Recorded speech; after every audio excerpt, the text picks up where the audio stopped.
Hi guys, today we will discuss about how to delete Instagram thread account. The process is simple and easy. The first thing you have to do is open your thread application. Once it will be open, take a look on the right bottom. You will see your profile icon. Just tap on your profile icon. In this section, take a look on the right top. You will see two lines. Just tap on these lines. And from here you have to find the option account, which is just below to accessibility. Once you find it, just tap on it. On the third number you can see the option deactivate or delete profile. Tap on it. On the bottom of your mobile screen you can see the option delete profile. Tap on it.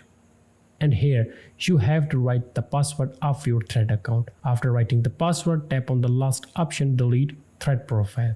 After tapping on the option delete thread profile, your Instagram thread account will be deleted permanently. And it was the way by which you can do it easily.